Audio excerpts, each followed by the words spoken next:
Assalamualaikum warahmatullahi wabarakatuh. Hai semuanya, izin memperkenalkan diri. Nama saya Sri Lestari dengan NIM 202440640513.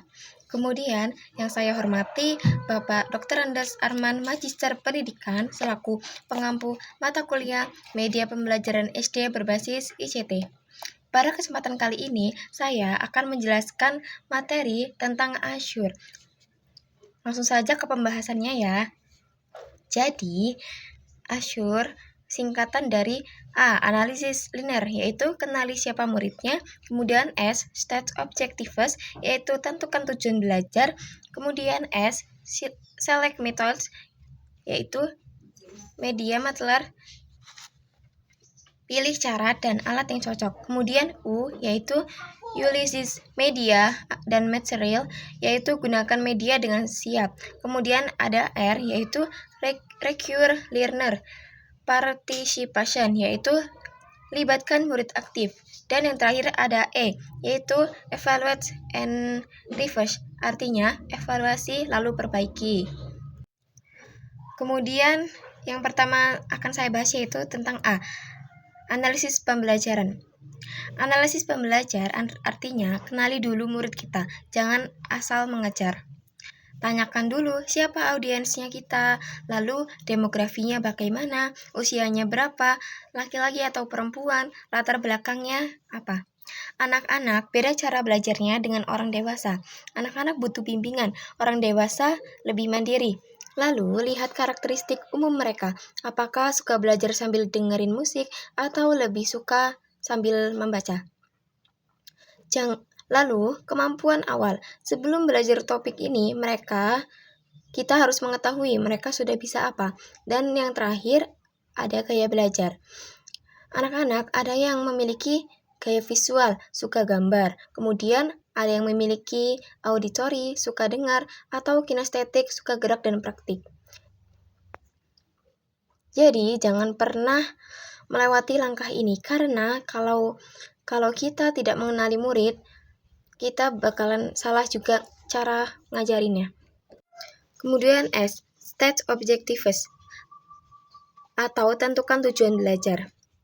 Murid kita harus tahu, setelah ikut pelajaran ini, mereka bisa apa. Jadi, tujuannya harus jelas dan terukur. Contohnya, siswa mampu menjelaskan siklus air dengan benar 80% dalam waktu 5 menit. Dalam tujuan yang baik, ada 3 hal, yaitu yang pertama, keterampilan atau konsep. Kita mau ngajarin apa nantinya. Yang kedua, tingkat ketepatan, seberapa benar, 80%, 90%, atau sempurna. Yang ketiga, kondisi.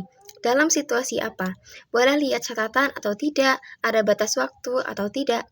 Kalau tujuannya sudah jelas, guru dan murid sama-sama paham arahnya. Tidak ada yang bingung. Kemudian yang ketiga ada S, Select Methods, Media, and Material, yaitu pilih metode, media, dan bahan ajar. Guru harus pilih cara dan alat yang paling cocok. Metode, misalnya ada ceramah, diskusi, praktik, dan kelompok. Kemudian ada media, yaitu misalnya menggunakan PowerPoint, menggunakan video, gambar, atau alat peraga. Kemudian ada bahan ajar, yaitu ada modul, LKS, artikel, atau link YouTube. Lalu, sesuaikan dengan bentuk kelasnya. Misalnya, jika tatap muka, bisa pakai papan tulis, alat peraga, atau diskusi langsung.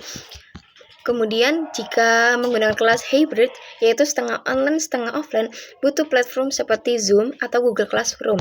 Kemudian, jika online, semua lewat internet, butuh video, kuis online, dan forum diskusi. Ada 3 cara dapat bahan. Jika bahan yang sudah ada, buat bahan baru sendiri. Atau repurpose, yaitu pakai ulang bahan lama tapi diubah sedikit agar tetap menarik.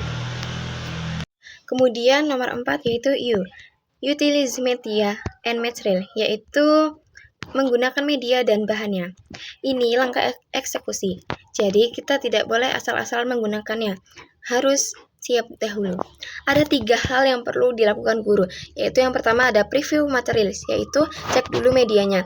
Videonya sudah baguskah atau suaranya jelas, tulisannya terbaca.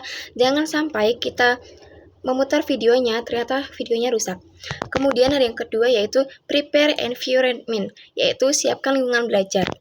Seperti kelasnya sudah rapi atau belum, proyektornya menyala atau tidak, kemudian koneksi internetnya harus stabil. Jika online, pastikan link dan platformnya siap. Kemudian persiapan yang ketiga yaitu provide instruction, yaitu kita harus memberikan instruksi ke murid, menjelaskan bagaimana menggunakan media tersebut. Misalnya, teman-teman, tonton video ini 3 menit ya, lalu catat 2 hal penting. Jadi, jangan cuman kita bawa laptop lalu tiba-tiba menyalakan video. Kemudian ada R, yaitu require learner, yaitu melibatkan murid secara aktif. Ini yang sering kita lupakan.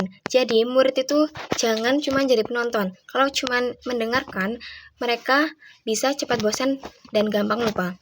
Cara melibatkan siswa yaitu yang pertama, diskusi, ajak tanya jawab. Menurut kalian gimana? Lalu membuat kelompok kecil, misalnya memberikan tugas untuk didiskusikan bersama temannya. Kemudian, asesmen formatif, yaitu memberikan kuis pendek, tebak gambar, atau memberikan pertanyaan secara acak. Ada contoh sederhananya, yaitu setelah kita menjelaskan materi secara 5 menit, kita bisa menanyakan kembali kepada siswa, siapa yang bisa ulangi poin pentingnya tadi, atau suruh mereka menulis satu pertanyaan di kertas kecil. Semakin aktif murid, semakin paham mereka. Kemudian yang terakhir itu ada evaluate and revise, yaitu evaluasi dan revisi.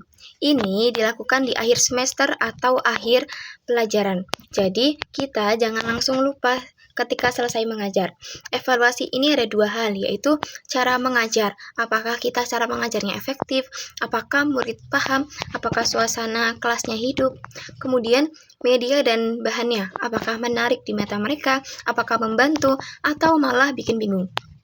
Kemudian, kita bisa menanyakan kepada mereka apa yang berhasil, apa yang gagal, dan kenapa.